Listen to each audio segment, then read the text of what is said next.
I've always seen my wife as my closest confidant, someone dependable and trustworthy. So it was a shock when she took a wrong turn and faced the consequences. Tonight, I hoped for a bonus, but I had doubts. It was the first time in 3 years I wore my dark blue tuxedo, looking sharp yet feeling out of place. Instead of relaxing in my favorite chair with a drink, I found myself at a fundraiser with colleagues and spouses, a big social event in our small Midwest town. I'd asked my wife to dress up, and she certainly did, maybe too much. She looked stunning but overly tempting. At 35, she was at her peak beauty, turning heads as she descended the stairs in a revealing maroon dress. Despite her allure, she was mine, and I made that clear. While I'd rather be home, my wife seemed comfortable mingling with the city's elite. She had a natural charm, drawing people to her effortlessly.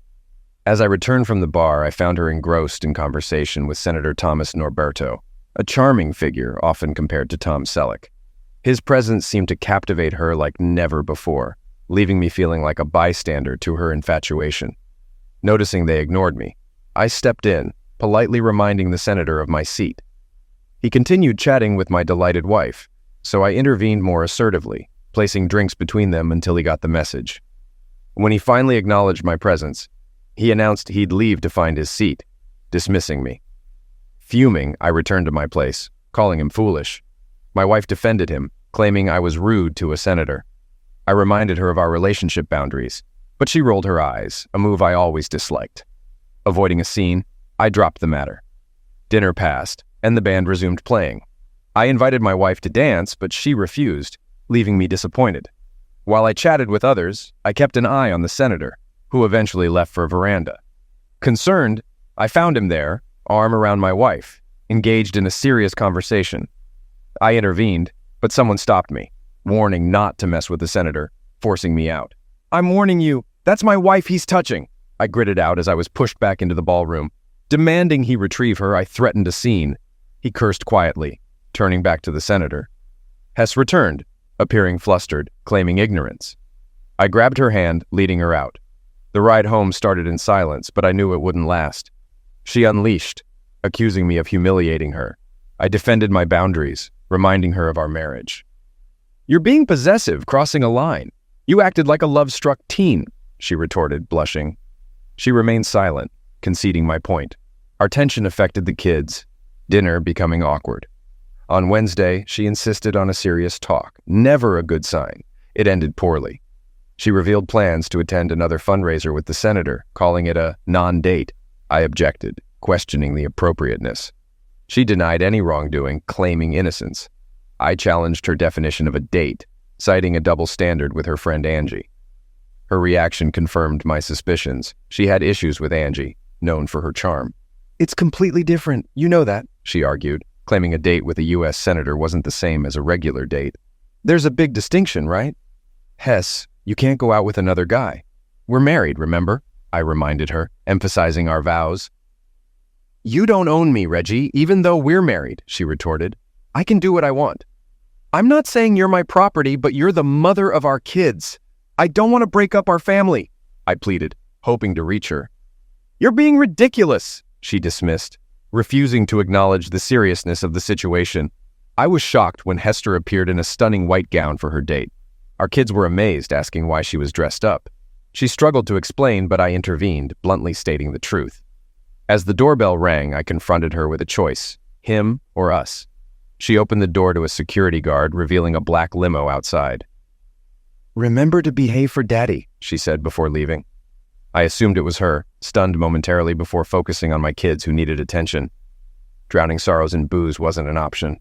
I planned a few FaceTime calls, one to my parents, one to hers. The kids enjoyed chatting with their grandparents. Starting with Hester's parents, I anticipated her recent actions would upset them. We laughed until Hester's absence was noticed. "Where's my daughter, Reggie?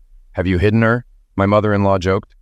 I softly explained Hester was on a date with Senator Thomas Norberto, expecting her return the next day. Shocked, my in-laws couldn't believe I let her go. I tried reasoning with her, emphasizing family neglect, but she seemed convinced it was acceptable. The kids took over the conversation, a welcome distraction. My mother-in-law urged communication and patience. Later, I called my parents, receiving less sympathetic advice from my mother, who recommended a lawyer. After a few calls, I ordered pizza, watched a Disney movie with the kids, and struggled to sleep, distracted by ESPN. In the morning, I made pancakes and bacon, reassuring the kids their mom would return soon, even if it was uncertain. There was no rush to come home after spending the night with another man. The black limo arrived in our driveway around 1 p.m., catching the attention of our kids and neighbors. Usually they'd rush to greet their mom, but this time they stayed put, disappointed by her lackluster appearance. She still wore the same dress from the night before, now wrinkled and tired-looking. I sat in the living room as she entered, showing no eagerness to greet her. "Hey," she greeted, acknowledging our night apart. "Looks like you and the kids managed without me," I replied sharply. She headed upstairs, asking for rest and a shower. I raised my hands in mock surrender, realizing our relationship was over. Now, I focused on making things easy for my kids, avoiding becoming a weekend-only father. The question lingered. Could I stay until the kids graduated high school? When Hester finally came downstairs at 7 p.m., I'd already made dinner.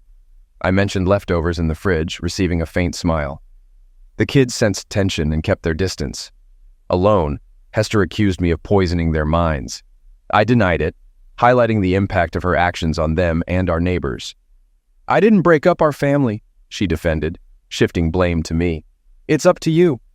If you can work on your ego issues, we can heal and keep our family together. But if you continue being petty and nasty, we'll have to go our separate ways, and you can be Mr. Part-Time Dad," she warned, catching me off guard. I had expected regret, not resistance and anger. "It's 1 p.m, you idiot," I retorted. "You couldn't get enough last night? Needed a half-day fling, huh?" She paused, avoiding my gaze. "We can get past this and go back to how things were. I know I hurt you and I'm sorry. But I needed this for myself and I don't regret it," she said, unapologetic. "That's a terrible apology if that's what it is," I remarked. "You're only sorry for hurting me, not for anything else." "It was amazing for you," she said defensively. My response matched her conviction.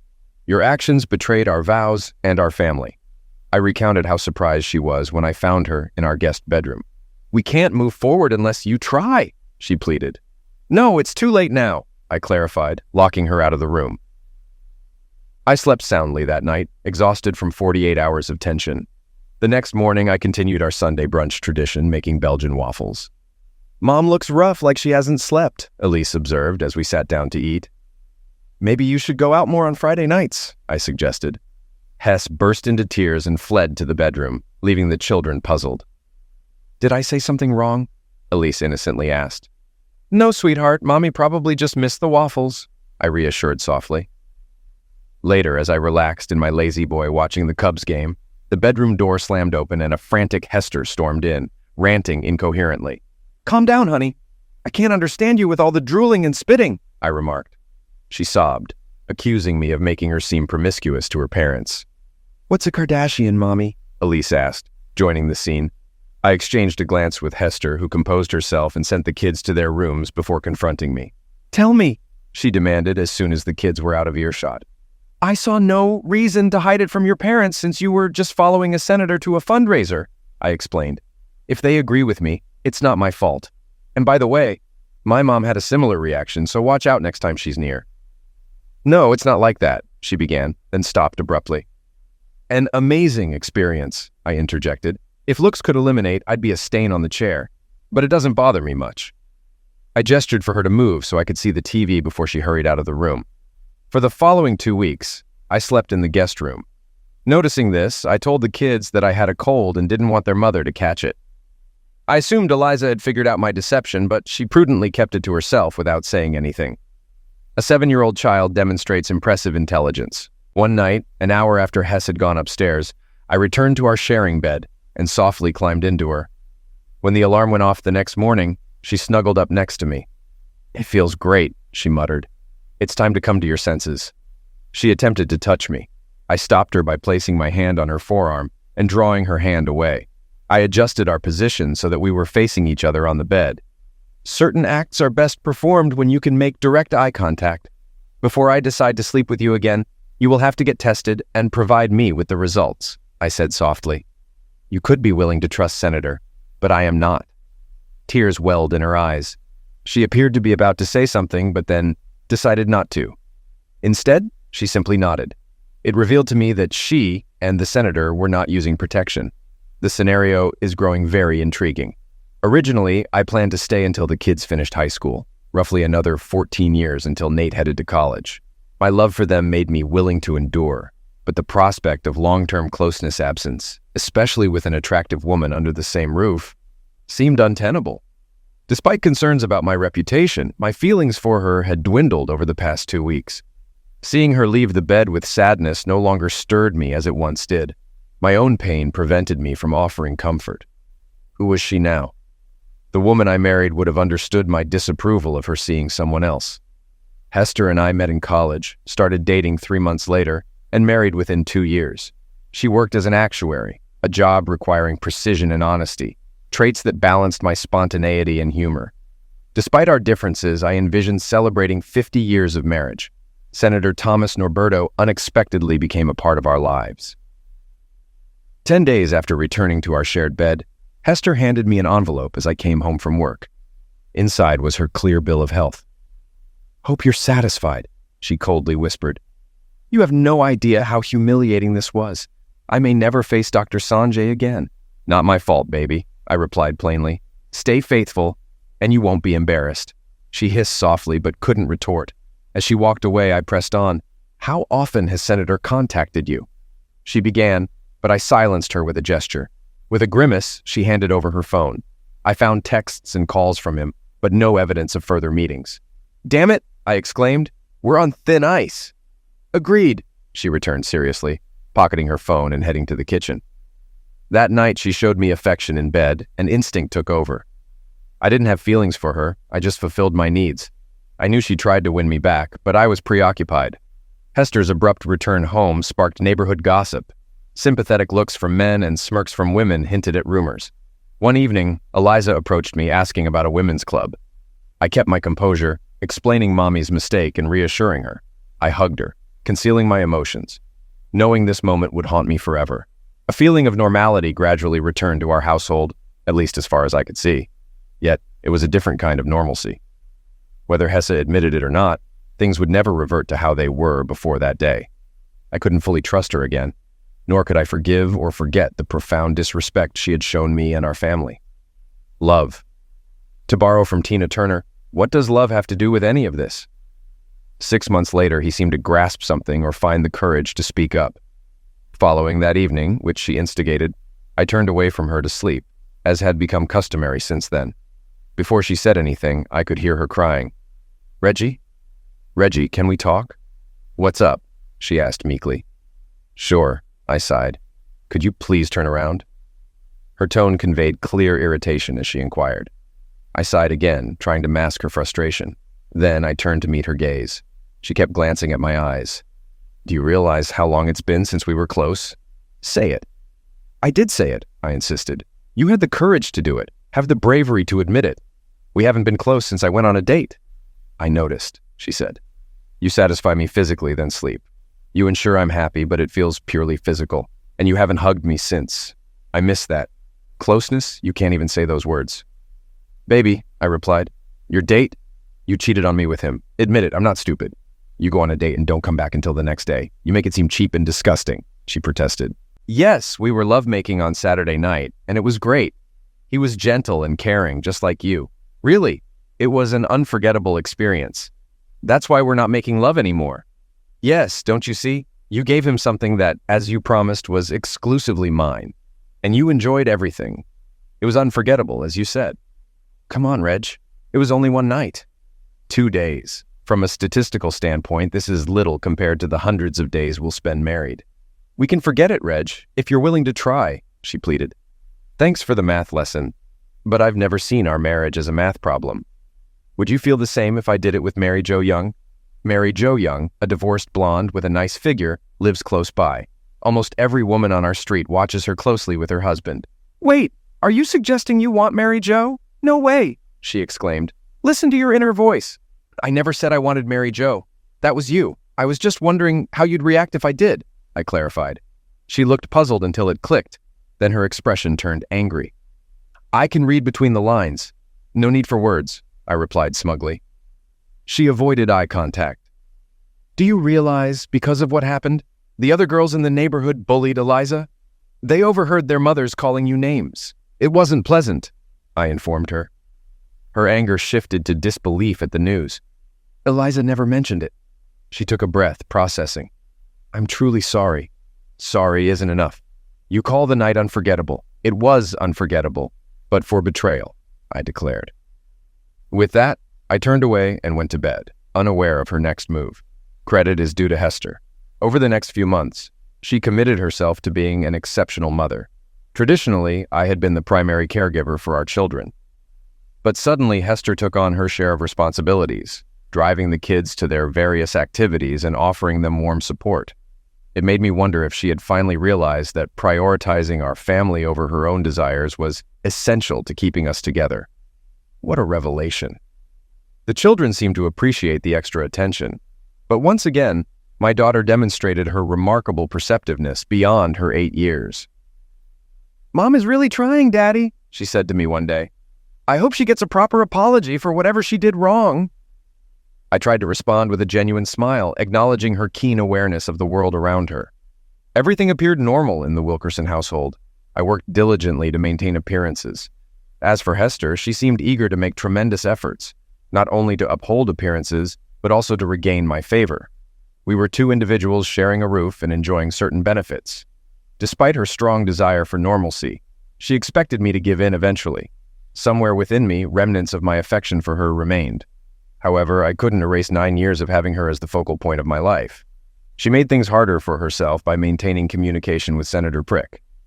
I checked her phone calls and messages shortly after her date. She made sure they were clear. Yet she didn't realize how easy it was to clone a phone and access all communications. He seemed to keep in touch regularly, while she tried to keep him at arm's length, at least for now. Can we schedule another date soon? I'll be in town, he texted nearly a month ago. My hubby is still upset from last time, she replied. I can't risk it. Needless to say, I wasn't impressed. A month later, we marked our 10th anniversary with a family trip to Chuck E. Cheese. The kids had a blast, but Hester didn't. She waited until the kids were playing games before expressing her disappointment with me. We've always marked our anniversaries, just the two of us, with a special night. You're altering tradition because you're still holding a grudge? When did you become so petty and small? She remarked, once more. The answer to that question is similar to many others about your date. You did this to me, to us, and to yourself, I replied. Can't you move past this? She pleaded. How often do you two communicate? I asked directly. She dared to smirk before reaching into her pocket, retrieving her phone and handing it to me. I tossed it high into the air and caught it easily when it fell.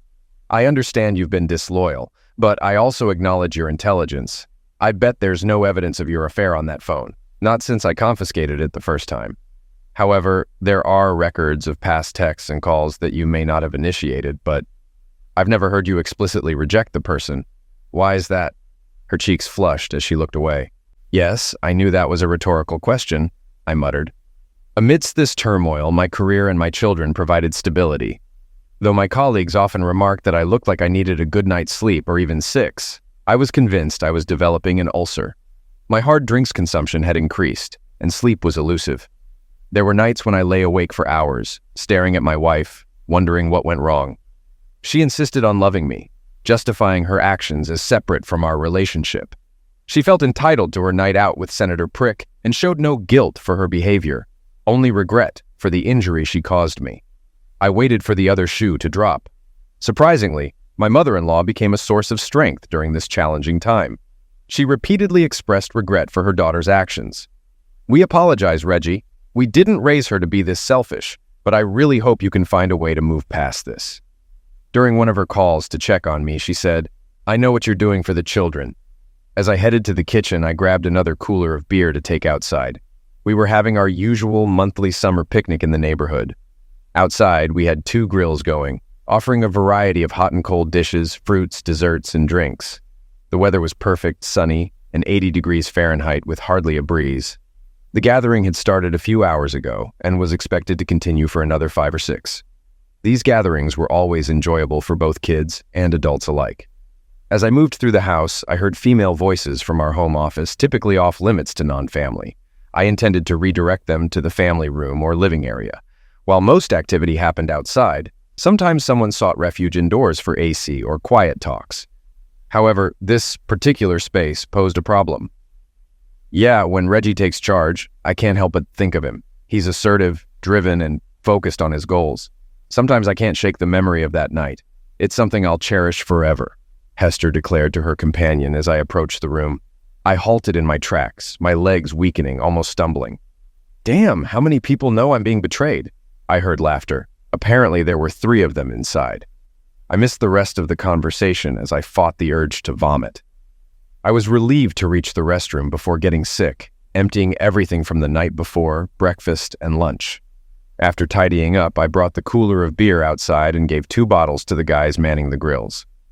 Hey, Reg, you all right? You seem a bit off, said John Lasky, casually concerned. John, I'm good, I replied before drifting away. I stayed quiet for the rest of the gathering. When Hester and her friends returned, I felt eyes on me and noticed smirks aimed my way. Maybe I was losing it, but it seemed like almost every woman at the BBQ was sneering at me. Later that night, after putting the kids to bed and finishing the cleanup, I confronted my wife about my discomfort. She sat on a lounge chair, sipping a wine cooler, looking content. I joined her. Did anyone show up today who doesn't know about your affair? I asked sincerely. She looked taken aback. I returned her gaze, pretending innocence. I might have mentioned it to a couple girlfriends recently. It was quite the experience, she chuckled. He's a charming senator. I couldn't help but share. So first you cheat, then you embarrass me in front of your friends, making every husband aware of your infidelity and branding me as a betrayed, I accused. I'm not unfaithful, and I won't tolerate being labeled as such, she yelled back. It was just one mistake. I didn't sleep with a stranger in some seedy motel. Her eyes flashed with intensity as she rose from her chaise lounge. I've had enough of this, she declared, her voice growing louder. You've been playing games for over a year now. Your wife had an affair with another man, a handsome and muscular man. It's time to move forward. I won't be held hostage by your insecurities any longer. If you can't let go, that's your problem. Either file for divorce or face reality. I'm tired of living a lie with you, pretending to be the perfect couple. Decide now. Her outburst caught me off guard, and I sat in stunned silence for what felt like hours. She had already walked away, leaving me alone, even though I had just regained consciousness.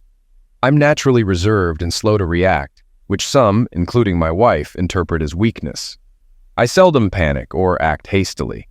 It pains me to think about not seeing my children every day, but I'm hopeful to salvage my family. I had braced myself for the worst, with a lawyer on standby to fight for me, so I took action. First thing Monday morning, Hester was served with divorce papers at her workplace before the day was out. As expected, she was not pleased. About 5 minutes after being served, my phone began buzzing incessantly. Ignoring all her calls, I anticipated the brewing storm upon my return home. Stepping into the house from the garage, Hester exploded in anger. You fool! She shouted. Your fragile male ego is bruised and you humiliate me in front of my colleagues. Just as you embarrassed us in front of our friends and neighbors the other day, I retorted. You practically begged me to file. So I did. She shot me a scornful look but remained silent. Putting down my belongings, I approached my children for a brief chat, reassuring them of my unwavering love despite us no longer sharing a home starting tomorrow. Elise grasped the situation, having friends with divorced parents, but Nate seemed puzzled. I knew he would struggle, but I was confident my daughter would lend support. Living in a no-fault state made the divorce process seem straightforward. She was expected to receive primary custody of the children, the house, child support, and some alimony. But no, she vehemently contested. For some inexplicable reason known only to her, her lawyer employed various tactics to prolong the proceedings, including insisting on meetings and even suggesting marital counseling.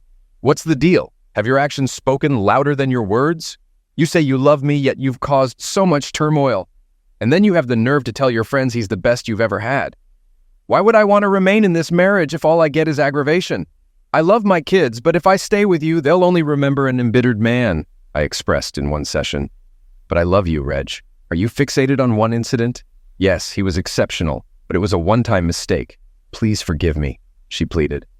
I can't, Hess, I replied.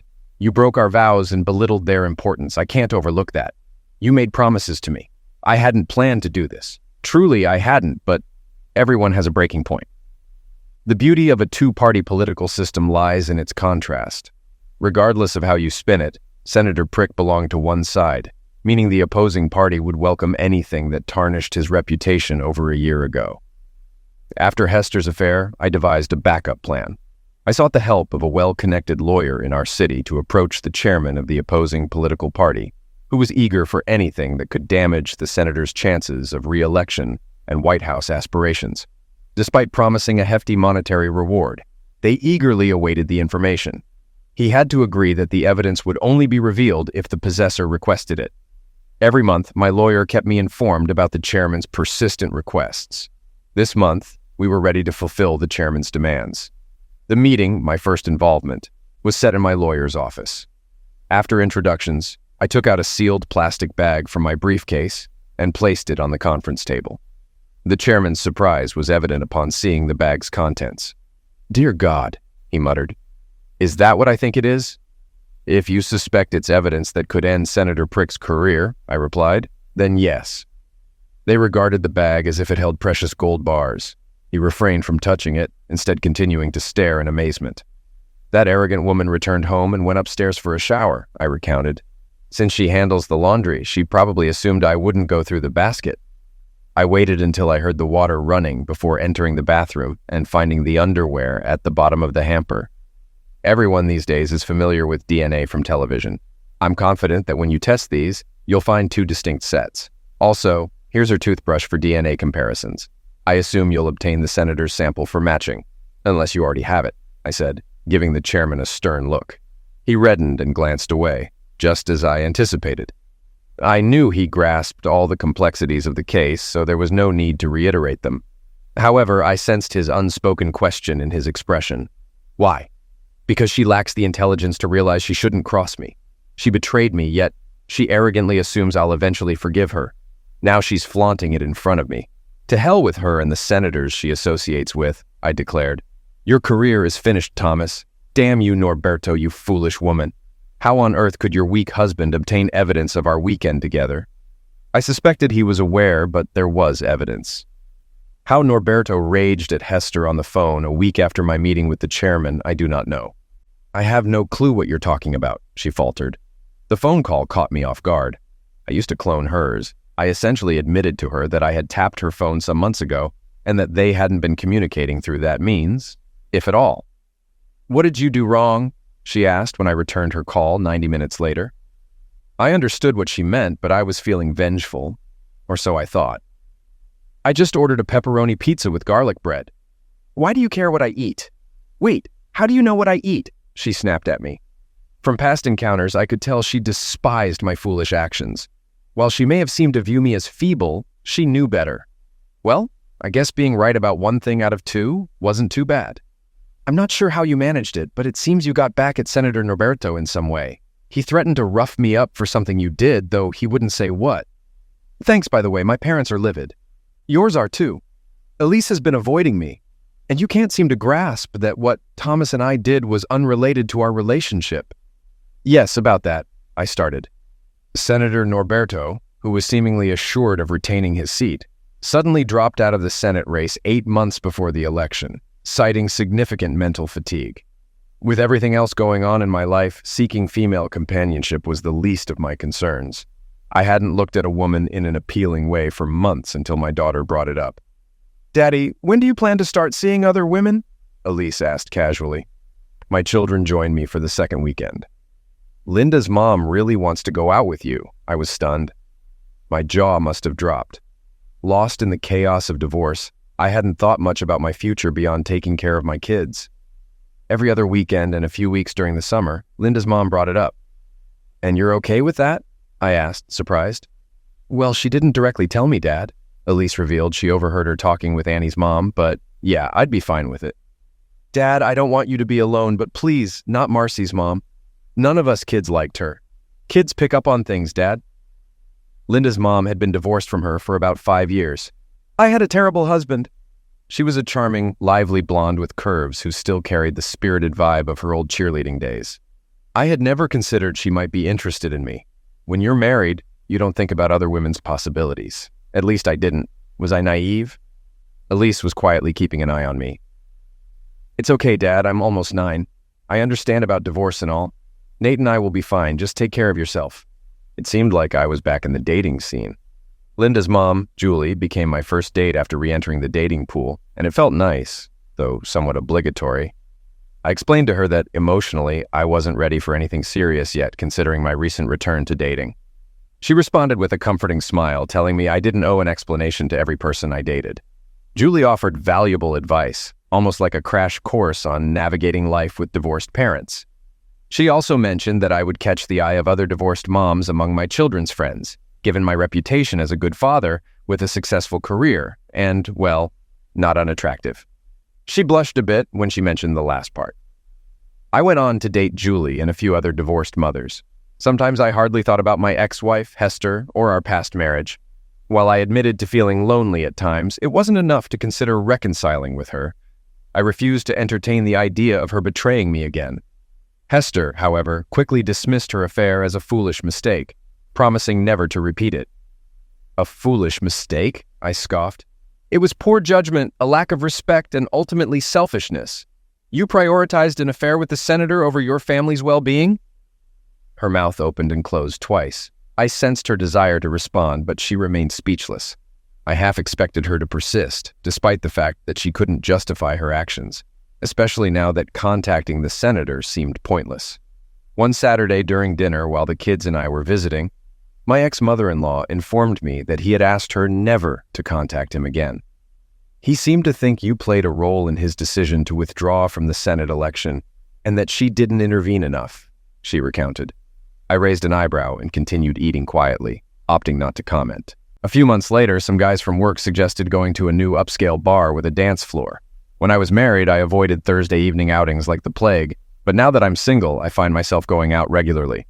4 of us found a table, ordered drinks, and soaked in the atmosphere of the place. I noticed the 2 women as soon as they walked in. The first woman looked to be in her early 40s, but dressed more in line with individuals over 30, aiming to evoke a youthful vibe. She wore a silk blue shirt, slightly unbuttoned, and a short skirt accentuating her long, toned legs. With short, dark brown hair and green eyes, she seemed brimming with confidence. On the other hand, her friend seemed out of place in the pub setting. Slightly older than her companion, possibly in her early 40s, she exuded refinement and wealth. Clad in a sweater and skirt from a high-end store, she radiated elegance and beauty with her shoulder-length silver blonde hair and dark eyes. Seating themselves at a nearby table, the women quickly caught the attention of males eager to engage or dance with them. I couldn't shake the desire to dance with one of them. Particularly the dark-haired woman seemed ready for some fun, if not more. She readily accepted dances from every man who approached her. In contrast, the blonde woman danced sparingly and seemed more reserved in her movements. An hour later, I resolved to invite the blonde woman to dance. However, as I approached her table, the brunette grabbed my hand and whisked me onto the dance floor. I became completely captivated by her and forgot about her companion. We danced to upbeat songs until the tempo slowed. When she passionately kissed me, I was entranced. We left the club together and went to my place. Our passion carried over into the bedroom, and that night she shared details of her life. It turned out she and her friend were celebrating her recent divorce. Rosie proved to be an amazing lover, and we dated for about a month before she expressed hesitancy to commit so soon after her divorce. I respected her perspective, and we parted amicably. However, since our initial encounter, I've never had the chance to inquire about her friend, which sparked my curiosity. A few weeks later, I found myself alone in the bar of another upscale establishment, seeking solace with a drink. It wasn't my turn to care for the children after a long week, so I had the weekend to myself. She entered the room solo, capturing everyone's attention. Her figure resembled Megan from Stallion, with a cascade of rich brown locks framing her face and draping over her shoulders. Striding over in 4-inch stilettos, she settled next to me. Instantly, I felt like I'd stepped into heaven. I scrambled for a clever opening line, but before I could speak, she gazed into my eyes and asked for my drink order. I replied with a sly grin, feeling a twinge of envy at her poise, and my thoughts scattered. "Excellent choice," she purred. "A man with impeccable taste." Ordering the same undiluted drink as mine, she spent the evening sharing about the boutique marketing company she founded years ago. Remarkable. Not only was she captivating and intelligent, but she also ran a thriving business. Later, we departed for her charming apartment. She mentioned her preference for lovemaking in her own bed. a common sentiment among women, and delved into the psychology behind it. With her impeccably toned physique, I couldn't believe she was 45. Our first encounter was unforgettable. She was an exceptional kisser, and I felt a connection with her unlike any since my date with Hester. In just one night, Maria Washington opened up to me more honestly than Hester ever had.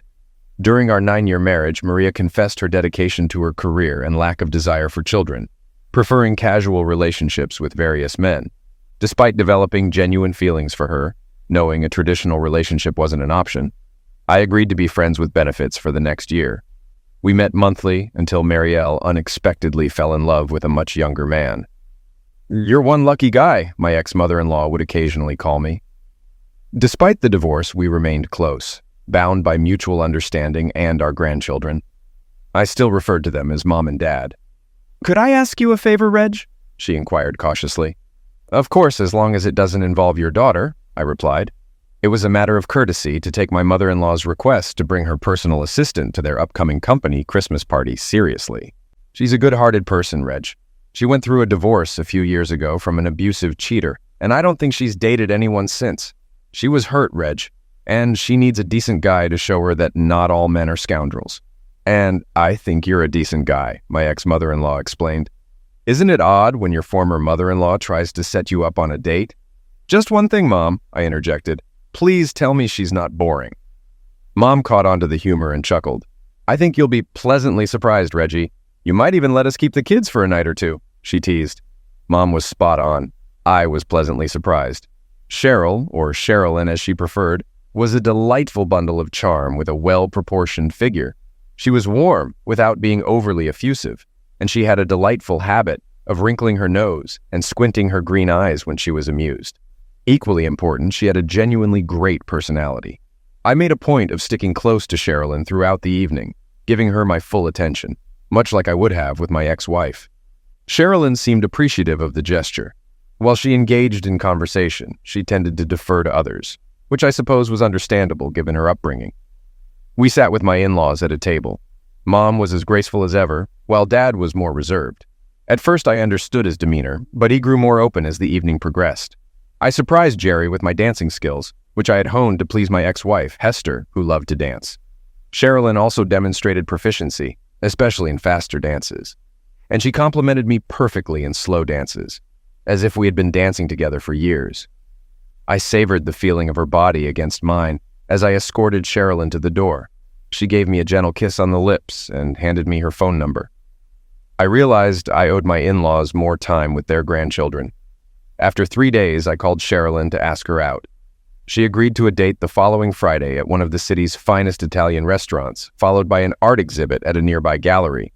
Sherilyn dressed more provocatively for our date than she did at the Christmas party, which impressed me even more. We had a wonderful time, and we went out 3 more times before I felt it was time for her to meet my 8-year-old daughter and for me to meet hers. We spent quality time together, playing mini-golf and enjoying a picnic in a nearby park. Overall, I felt it went smoothly, particularly because the 2 girls developed a strong bond. However, as expected for his age, my kid wasn't thrilled because he believed all girls had cooties. Sherry and I met several times a week, and when I had my children, we engaged in family activities together, including all 5 of us. Everything was going well until a few weeks into the new school year, when I received an unexpected phone call from Hester. I'm not sure what your girlfriend has been teaching my kids, but your son was in the principal's office today for fighting, and his face is all beaten up. He's been suspended for 3 days, and all he can say is that it all started with this Monique girl he keeps calling his sister, she raged over the phone. First and foremost, you have no right to call my girlfriend names like that. I'll come over after dinner and take Nate out for ice cream. Let's not jump to conclusions until we know exactly what happened, I responded calmly. I heard her sigh before she hung up. After dinner, I picked up Nate and took him to a small, family-owned ice cream parlor. As soon as he got into my car, I conducted a thorough visual inspection. He had a cut on his lip and a scratch on the left side of his face. He joked, "You should see the other guy, Dad." "What's the truth, Nathan Abraham?" I responded with his full name to emphasize seriousness. He winced at the mention of his first and middle names. "A kid was bullying Mo, Dad. I told him to leave my sister alone. He threw the first punch. Then I punch him hard. They say I broke his nose. It made a loud crack, and there was blood everywhere," he he explained, trying to hide a grin. The boy who bothered Mo was 2 years older than Nate. Will Mo tell me the same story? I asked. Absolutely, Dad. I wouldn't have punched him if he hadn't thrown the first punch. I was just defending Mo. You always tell me to look out for Allie, so I figured it applied to Mo too. She's really small, Dad, Nate said. Nate had a valid point. Monique inherited her mother's petite stature, making her at least half a head shorter than most of her peers. I had always stressed to Nate the importance of looking out for his sister, and it seemed he now saw Monique as part of his family. It was fascinating how the innocence of childhood sometimes outweighed the wisdom of experience. I commend you for protecting Mo, but let's keep it between us, I told him. I'll speak with the principal and see what can be done. You might want to update your mother on Mo's status. It seems you and Elise haven't been keeping her fully informed about my life, which I appreciate. However, it might be better coming from you and Elise, I said. I mentioned that my 7-year-old understood completely. Children mature quite quickly these days. And Dad, when are you and Sherry tying the knot? She's amazing, you know, he added. As I mentioned earlier, kids grow up fast, and he was right. It was time to make a commitment to that woman. The following day, I reached out to the principal. The school had a strict zero-tolerance policy for fighting, regardless of whether it was self-defense. However, they also had a zero-tolerance policy for bullying. As a result, the aggressor received a 6-day suspension following interviews with witnesses. Although I disagreed with the policy, I advised him not to contest his punishment manually. Furthermore, I assured him of my support and promised to propose to Sherry as soon as I could afford the ring. Things got complicated when Hester discovered Sherry was Mom's personal assistant and that Mom had scheduled their first meeting. "What on earth, Mom? Aren't you supposed to be on my side?" Hester yelled later. "According to Mom, there's no your side," Mom replied. "He's not coming back to you. You completely messed that up. So why let a good man go to waste? Carolyn is a wonderful woman and a great friend. She deserves someone like Reggie." Mom described Hester's scream as horrifying as she recounted the incident. While both my children enjoyed Sherry's company, my daughter in particular seemed to admire her nurturing demeanor towards me. Sherry had a natural inclination to fulfill my desires, making me feel like the master of my domain. This, in turn, encouraged me to treat her like my queen. Elise seemed to enjoy witnessing the affectionate banter between Sherry and me. "I'm not sure if you two are endearing or nauseating," Elise remarked one day, "but I enjoy being around to witness it." A couple of months later, our lovemaking wedding only included our 3 children, my parents, and my ex-in-laws as guests. The court clerk who officiated the ceremony was surprised when my ex-mother-in-law stood as Sherry's maid of honor. "It's quite a story," I chuckled when she inquired. "Nobody expects the Spanish Inquisition to come from the classic British comedy ensemble Monty Python's Flying Circus. But truth be told, nobody expects an inquiry from a federal marshal either." I was taken completely by surprise when 2 officials entered my office on a Monday morning. It seemed the authorities were upset about a certain former senator's altercation and subsequent injury in the restroom of an upscale restaurant in Houston, Texas. My name, along with that of several other aggrieved husbands, emerged as potential suspects. "I can't say I'm sorry to hear about the senator's troubles. Nobody, and I truly mean that, deserves it more," I remarked to the disgruntled marshals. "You do realize that the fool slept with my then-wife almost 4 years ago. If I had any intentions, wouldn't I have acted long before now?" I retorted with heavy sarcasm. However, the grilling from the federal agents was just the beginning. A week later, a reporter from the Associated Press showed up at my office, seeking details about the aforementioned incident. It appeared he had somehow obtained a confidential roster of 26 women the senator allegedly had affairs with during his time in office. At this point, several individuals were aware of Hester's rendezvous with the senator. Though I certainly didn't publicize it over the years, Hester likely disclosed it to more people than I did.